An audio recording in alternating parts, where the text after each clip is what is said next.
মাম্মামকে কিন্তু এখনো পর্যন্ত স্কুলে ভর্তি করায়নি। ওর মামা বাড়ির পাশে একটা অঙ্গনওয়াড়ি স্কুল আছে, ওখানটায় একটুখানি খানিকক্ষণের জন্য লেখাপড়া করতে চায়।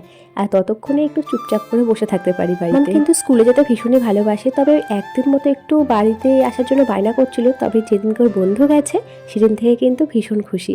আর তারপরে স্কুল থেকে আসার পরে মামামকে সাজুগুজু করিয়ে আমরা কিন্তু বেরিয়ে পড়েছিলাম। না, সাজুগুজু করিয়ে ড্রেস পরিয়ে দেওয়ার পরে ও বেশিক্ষণ ওয়েট করতে একদমই চায় না। যাই হোক, রাতের বেলাতেও কিন্তু আমরা চলে এসেছিলাম। আর এখানটায় এসে দেখছি ছোট্ট ছোট্ট পুচকু পুচকি সবাই মিলে কিন্তু পরিবেশন করছিল। দুপুরেও কিন্তু ছোট্ট ছোট্ট পুচকিও পরিবেশন করেছিল, তবে আজকে রাত্রেবেলায় আরও ছোট্ট ছোট্ট পুচকি পরিবেশন করছিল। মামামকে যখন বললাম বাড়ি চল, আর ও কিন্তু বলছিল না আমি একটু কীর্তনে যাব, মানে ও খাওয়ার পরে কীর্তনে বসতেই হবে। আর এখানটা আসার পর দেখো কি সুন্দর করে হরিবোল বলছিল। এখানটায় বেশ খানিকক্ষণ বসেছিলাম বলতে পারো মামামের জন্যই। ও এখান থেকে যেতেই চাইছিল না। এখান থেকে বাড়ি যাওয়ার পরে না তোমরা কাণ্ডখানে একবার লক্ষ্য করো, আমরা কি করছিলাম ফাঁকা রাস্তায়। এখন কিন্তু বাজে রাত 11:30 পৌনে 12টার মতো। ফাঁকা রাস্তা পেয়ে আমাদের দুষ্টুমি শুরু।